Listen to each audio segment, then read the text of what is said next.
皆さん、アニョンセヨ。今回は絶対に皆さんが悩んだことのある韓国語の発音についてこの動画で全て解決したいと思います。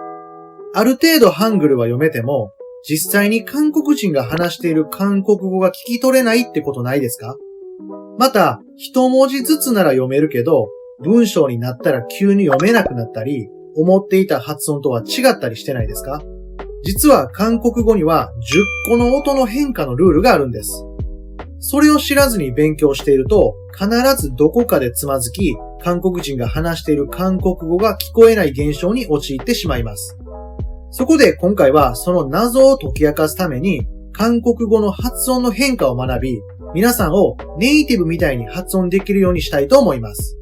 また、ハングル検定を受けたことのある人はわかると思いますが、この韓国語の正しい発音記号の問題が必須で出題されます。ハングル検定を受ける人には必須の内容です。この一本の動画だけで、ハングル検定は 100% クリアできるようになりますよ。では、今回の動画の内容はこの10個です。めちゃくちゃ多いと感じると思いますが、私が噛み砕いて超簡単に説明するので、絶対に理解できると思いますよ。このルールさえ覚えれば、皆さんもネイティブと同じ発音ができますし、発音ができるということは聞き取れるということでもあるので、諦めずに最後まで頑張っていきましょう。きっと最後にはレッスンを受けてよかったと思っているはずです。それでは早速、1番の有声音化を見ていきましょう。まずは韓国語の子音を見てみると、このように、この4つの子音が2種類の音を持っているのがわかります。これって初心者からしたら理解しづらいですよね。これはかよと読むのに、これはながよと聞こえます。一体これはかなのかがなのかどっちとイライラしてくるんですよね。確かに韓国語を聞いていると音が濁って聞こえる時があります。実はそれは有声音化が原因なんです。このルールを覚えれば今まで理解できなかった韓国語の発音が完璧に理解できますよ。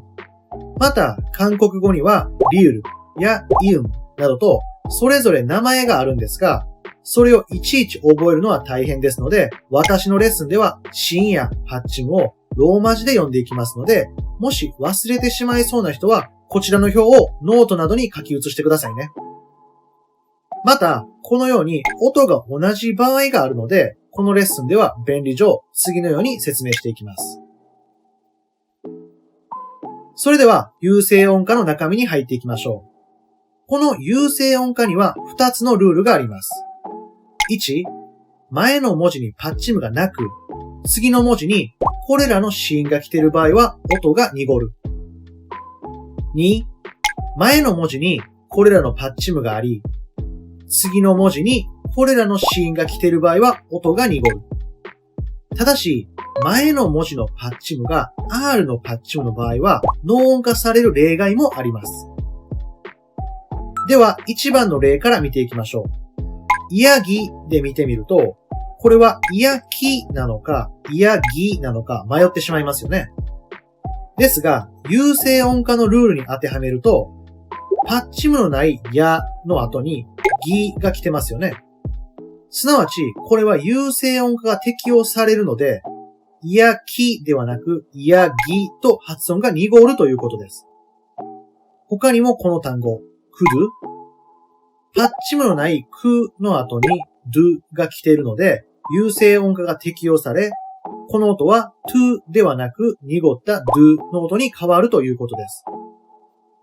他にもトゥブなども有声音化が適用されますし、モジャなども同じですよね。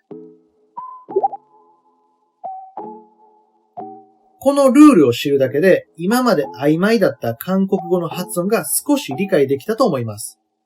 では次に2のルールを見ていきましょう。もう一度説明すると、前の文字にこれらのパッチムがあり、次の文字にこれらの子音が来ている場合は音が濁るということです。では、この2に当てはまる単語として、日本、イルボンなどがあります。詳しく見ていきましょう。ボンの前の文字のパッチムを見ると、R のパッチムがありますよね。ボンの前の文字にこれらのパッチムがあり、次の文字の子音が G、D、B、J の時は有声音化になるルールですので、今回のイルボンはイルポンではなくイルボンと濁る音に聞こえるんですね。他にもハングなどもグの前の文字には N のパッチムがあり、次の文字の子音は G が来ているので、グは濁り、ハングとなってたんですね。モンジョなども2のルールに当てはまるので、モンチョではなくモンジョと有声音化になります。ただし、前の文字がパッチム R で、次の文字の子音がこれらの子音の場合、パルトンなどのように例外的にノー音化になることもありますので、あくまで深く考えずに柔軟に理解しておきましょう。少し難しいですが、これ以外の有声音化はありませんので安心してください。それでは次の2番の連音化に行ってみましょう。これは多くの人が知っているルールだと思いますが、簡単に解説しておきます。連音化には次の3つのルールがあります。1、パッチムはその隣の文字の子音が丸の場合、丸の場所に移動する。2、パッチムが2つある場合は、右側のパッチムが移動する。3、H のパッチムは発音しない。では最初は1番の、パッチムはその隣の文字の子音が丸の場合、丸の場所に移動するを見ていきましょう。プサネの場合、プサンの N のパッチムは隣の丸に移動するので、プサネと読みます。他にもサラムの M のパッチムが隣の丸に移動するので、サラミとなります。次に2番のパッチムが2つある場合は、右側のパッチムが移動するを見ていきましょう。イルゴヨなら、右のパッチム G が隣の丸に移動するので、イルゴヨと読みます。他にもアンジャヨなら、右側の J のパッチムが隣の丸に移動するので、アンジャヨと読めば完成です。簡単ですよね。最後に3番の H のパッチムを発音しないですが、このパッチムがある場合は、パッチムはないと考えれば OK です。例えば、チョアヨなら、H のこのパッチムは読まなくて大丈夫ですので、チョアヨと発音していきます。他にも、ノーヨなら、H のパッチムは読まずに、ノーヨと発音すれば OK です。この連音化は簡単ですので、次の微音化を見ていきましょう。皆さんはこの韓国語をどう読みますか？基本通り読むと、イプニダとなりますが、韓国の人が読むと、インニダと勉強した音と違う音が聞こえたりします。ここが初心者からしたら難しいところです。でもこの微音化のルールを覚えれば、今まで疑問に思っていた韓国語の発音の謎が解けると思いますよ。まずはこの表を見てください。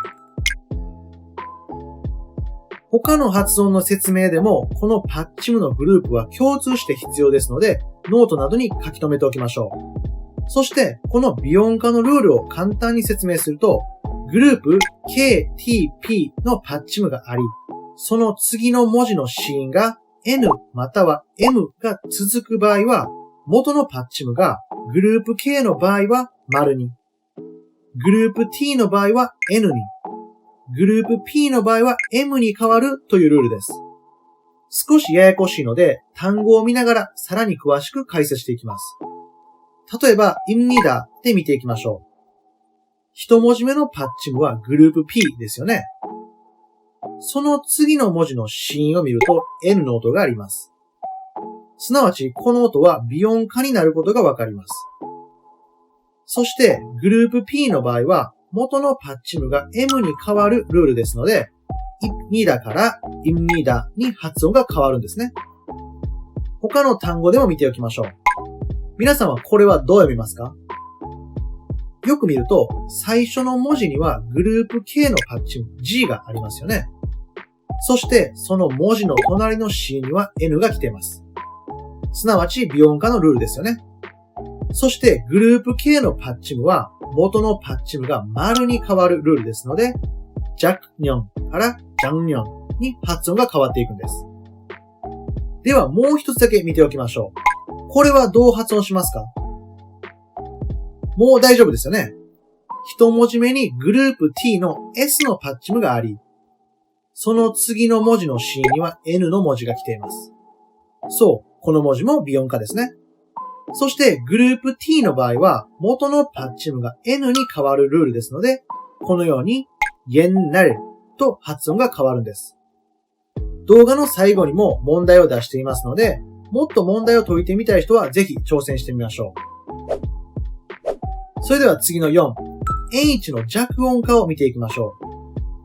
簡単に説明すると、H の子音は無音の丸と同じで連音化されるということです。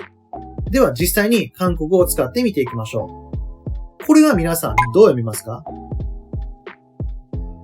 은행、それとも은행。先ほども説明した通り、2文字目の H の音は丸として考えればいいので、前の文字のパッチムが連音化され、은행と発音されます。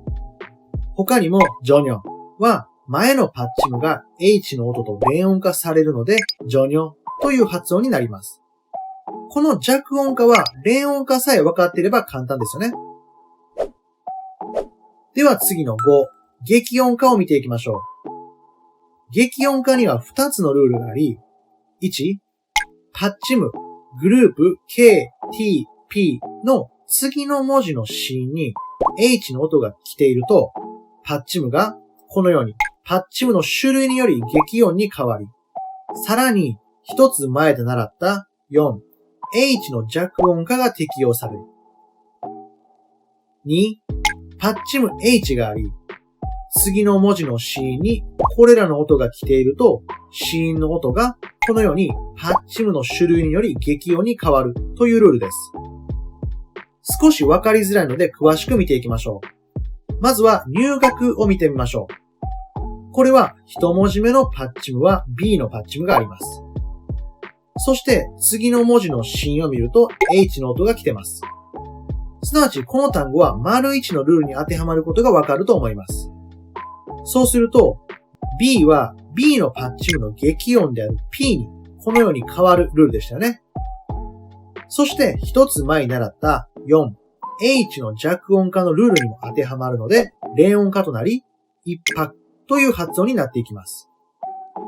では次にどうやってを見ていきましょう。これは H のパッチムが来た後に子音の G の音がありますよね。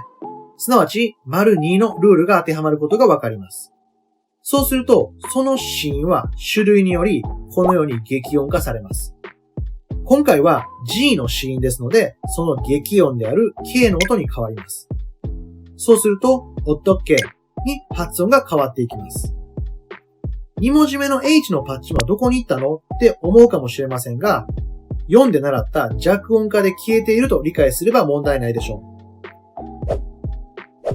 どうですか？今で半分の5つの発音のルールの説明が終わりました。韓国語の発音って難しいですよね。初心者の方の多くがコメント欄でも私にどうして発音が変わるの？ルールはありますか？などと質問されるんですが、コメント欄だけの活字だけでは説明ができないのが皆さんにも分かっていただけたんじゃないでしょうか。でも、いざこのように説明されると知りたかったけど複雑すぎて嫌になってきますよね。しかもまだ残り半分もあります。でも大丈夫。残り5つは簡単なものばっかりです。しかも、この動画を見てくれている方は韓国語を話したい方ですよね。通じる韓国語を覚えるのか、曖昧で適当な韓国語を覚えるのかは皆さんの判断にお任せします。ただ、曖昧なやり方で物事が成功したことってないですよね。韓国語もそれと同じです。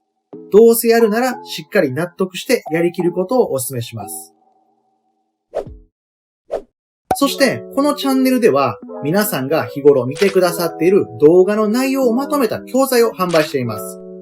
ハングルを覚えたい方から韓国語を学びたい方に合った内容ですので、購入されたい方は概要欄の教材購入をチェックしてみてください。また、メンバーになってくれる方も募集しています。メンバーには教材のプレゼント、限定動画などの特典があります。メンバー希望の方は概要欄からどうぞ。では残って残りも頑張っていきましょう。次は6、脳音化です。3の微音化で習った表をもう一度確認しておきましょう。そして脳音化のルールは一つだけ。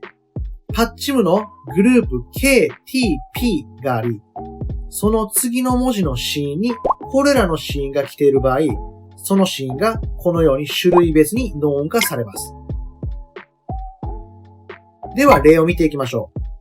食事なら、一文字目に G のパッチムがあり、その次の文字の子音には S の音が来ているので、これは脳音化になるということがわかります。そして、S から SS になるので、発音はシクサーとなります。ではもう一つ、皆さんが食べたことのあるクッパで見ておきましょう。一文字目のパッチムは G のグループ K があります。そして次の文字の子音は B の音がありますので脳音化になります。そうすると2文字目の B が PP の音に変わるのでクッパとなります。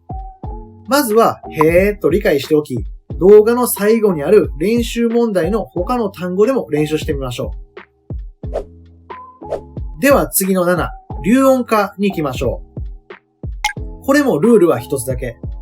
前の文字のパッチムが N で、次の文字の子音が R の場合、またはその逆で、前の文字のパッチムが R で、次の文字の子音が N の時は、どちらも R の音になります。では見ていきましょう。この文字は最初の文字のパッチムが N で、次の文字の子音が R ですよね。その場合、このように R になり、よっらと発音していきます。また他にも、この文字ならどうですか？前の文字のパッチムが R で、次の文字の子音が N ですので、このように R となり、1년と発音していきます。大丈夫ですね。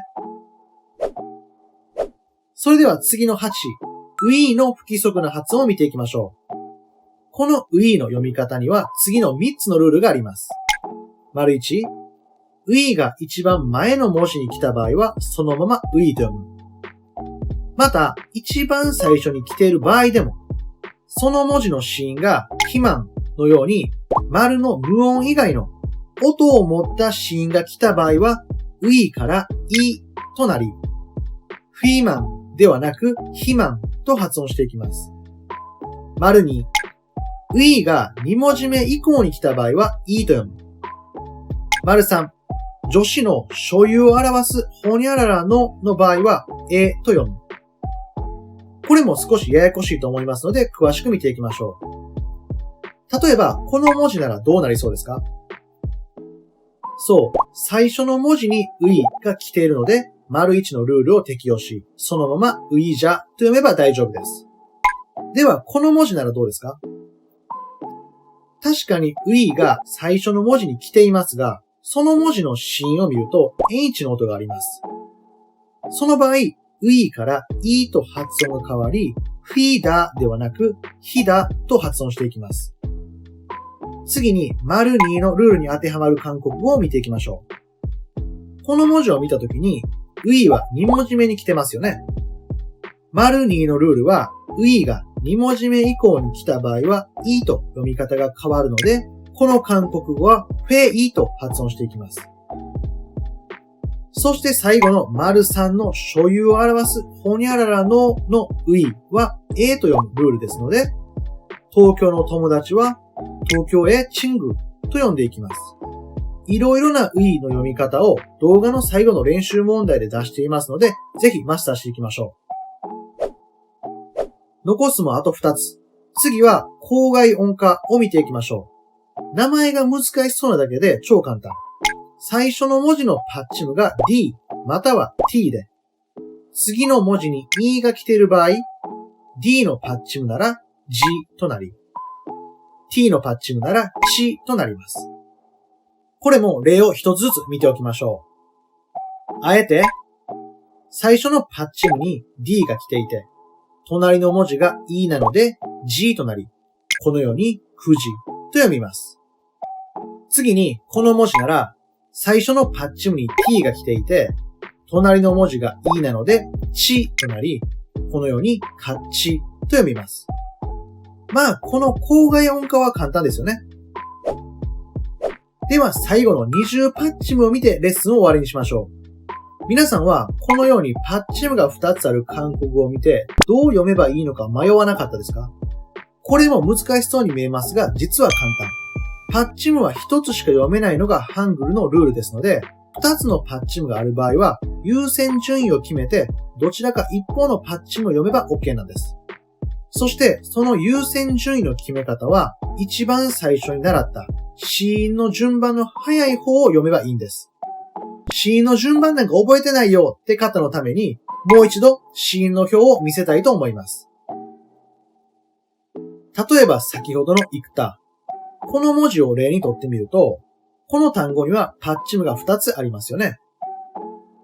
子音の順番で番号をつけていくと、R は4番目、G は1番目に来てます。すなわち1番の G を優先して読むので、イクタと読めば OK です。なんでイクダじゃなくてイクタなのと思った方。6で習った脳音化を忘れてないですか？グループ K のパッチンがあり、その次の文字の子音に D の子音が来ると、D から TT の音に脳音化されるんでしたよね。ですので、イクダではなくイクタとなるんですよね。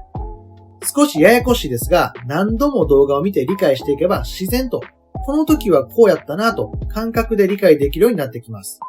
では最後におまけとして二重パッチムの場合は基本的に子音の順番を優先して読んでいけばいいんですが、その優先順位が逆になる二重パッチムが2つあるのでそれを紹介しておきます。二重パッチムが RM があるときは M を読む。そして二重パッチムが RB または RP があるときはB または P を読みます。例えば、生きる。この文字なら、살ではなく、쌈と読み。この文字なら、밟다ではなく、밟다と発音していきますので、少し頭の片隅にでも置いておきましょう。お疲れ様でした。これでレッスンは終わりです。韓国語の発音のルールはこれが全てです。この動画さえ理解すれば、皆さんは韓国語の発音の理解は完璧です。また、冒頭でも説明したように、ハングル検定ではこの発音問題が必須で出題されますので、資格対策をしたい方にも必須のスキルです。最低5回は動画を見直してマスターしていきましょう。1回見ただけでは理解できる内容ではないので、曖昧にせずに理解するまで何度も繰り返し復習しましょう。それでは最後に、発音の問題を10問ランダムに出しておきますので挑戦してみましょう。例のように発音記号をハングルで書いていきましょう。では行きます。